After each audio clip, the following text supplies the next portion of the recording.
Hello guys! Hello Virgo! Welcome dito sa aking channel. Kapalaran 888 Virgo. Alamin natin kung anong messages, vibration, gabay energy para sa lahat ng Virgo. This is general reading, so pwede kang makaresonate. Gamitin mo ang iyong intuition sa mga messages na matatanggap mo. Oh wow! Virgo, congratulations sa'yo ah! Congratulations Virgo! Okay? Congratulations Virgo! Pero nakikita ko meron dito sa ilalim na pagka-traitor. Work. 6. Okay, Virgo. Comment down below if you resonated. So, this card is from June 15 until 21. Sinasabi ng baraha, Virgo, na pwede sa linggong ito, ikaw ay magsisimula na sa trabaho mo. Congratulations. Pwedeng makatanggap ka ng confirmation that you are hired. And pwedeng makatanggap ka ng confirmation of like i-assign ka sa isang lugar, or maybe makatanggap ka ng yun, congratulations daw. Okay, Virgo, kasi job well done, parang ganun. Ang ibang Virgo ay nakafocus lang sa trabaho. Nakafocus sa trabaho. Kung bago ka sa trabaho, Virgo, bago ka sa company, bago ka dyan sa bansang yan, bago ka sa employer mo, you need to be careful. Kasi 43.7, may mga tao dyan, Virgo, na malapit sa'yo. Okay? May kasama ka dyan eh. May kasama ka na pwede kang traidorin. May kasama ka na pwede kang i-backstab or maybe sirain ka. Yun lang ang kailangan mong iwasan. Sorry. Oops. 6 of Ariel. Wow. Wow. Congratulations talaga, Virgo, ah.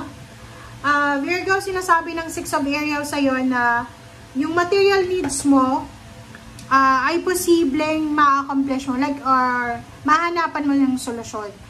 Yun na nga, kasi pwedeng, yun, makakapasok ka na sa trabaho, maybe first time mong magtrabaho, or maybe bago ka dyan sa country na yan, yung kontratang pinirmahan mo, malaking pera yon.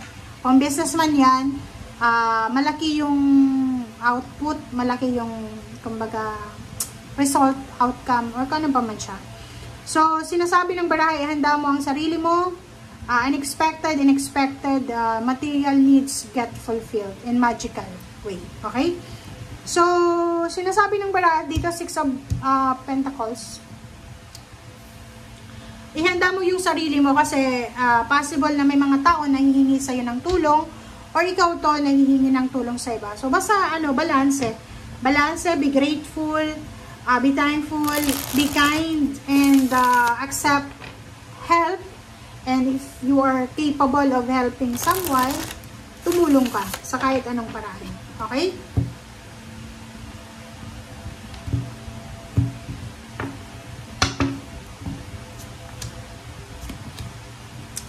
Okay, Virgo. Wow. Congratulations sa'yo, Virgo. Congratulations. Ang kinakongratulate ko yung Virgo, bakit? Kasi, ganito yun.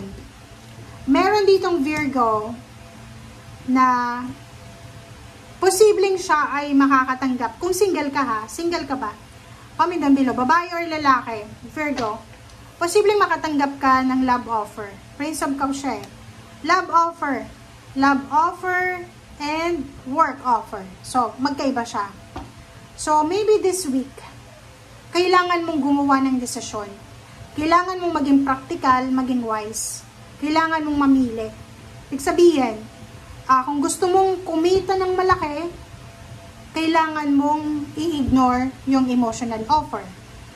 Kung gusto mo din ng love life, kaysa sa pera, kaysa sa stable job, ignore mo yung job. Di ba? Parang ganon. So, sinasabi ng baraha, nasa sitwasyon ka, Virgo, na kailangan mong gumawa ng stable, wise, and practical decision para hindi ka magsisi, manghinayang sa bandang huli. Okay? Yun. Nakakaloka, dalawa yung 5 of Wands mo dito. Okay. Hangman na reverse. Ace of Cups. Yun na nga. Oh, Queen of Wands. Nakakaloka. Meron ditong Virgo na maybe you are married, you're in a relationship, you're having live-in partner. Sinasabi ng bala sa'yo dito, gustong-gusto mo nang makalaya. Gustong-gusto mo na Virgong makipaghiwalay. Pwede yung asawa mo, may bisyo, tamad, ganyan, ganito. So, nakikita ko sir dito na gustong-gusto mo nang makalaya. Gusto mo nang magsimula ng bagong buhay. Pwedeng, yung ex mo, 'di ba? May ex ka, may manliligaw ka dati na pwedeng bumalik sa iyo. Pwedeng i-contact ka ulit sa Facebook or sa Instagram, sa TikTok or kung saan man na social media platform. Ang problema dito, may asawa ka. Kaya may 5 of Wands dito, may pagtatraidor kasi pwedeng magkagulo ang pamilya mo, Virgo, if you are married, if you are in a relationship. Kasi may third party dito. Ang third party na to, ex mo siya dati. Ang third party na to, ang third party na to ay dati mo siya. Kumbaga, may gusto ka sa kanya, may gusto siya sa'yo. Kumbaga, hindi lang natuloy just because you're married or you're in a relationship. Wow! 7 of Cups and 5 of Wands. Mag-iingat tayo sa mga options. Lalo kung may asawa ka. Ingat-ingat ka sa mga options, choices mo. Kasi pwedeng magulo ang buhay mo. Diba? Gugulo talaga dyan eh. Lalo yung may mga asawa, legal na may asawa, mag-iingat ka sa pagpasok sa third party na yan. Trabaho din, ganun. Like for example, wag kang pumirma ng trabaho, ng kontrata, na alam mo na in contract ka pa sa dati. Or, kasi breach of contract yun eh. Pwede kang pagbayarin ng mga ginastos ng company mo or ng penalty. Diba? So, kailangan mong mag-iingat. 22, 2 of Swords and 2 of This. So, yun. Sinasabi ng bara sa'yo dito, Virgo, in terms of money, in terms of relationship, in terms of decision making, maging wise, maging, tawag dito, practical ka. And advice ko sa'yo, Virgo, umiwas ka sa mga tukso ng pakikipagchismisan, lalo sa loob ng trabaho. Kasi sa loob ng trabaho, pwede kang matraidor dyan eh.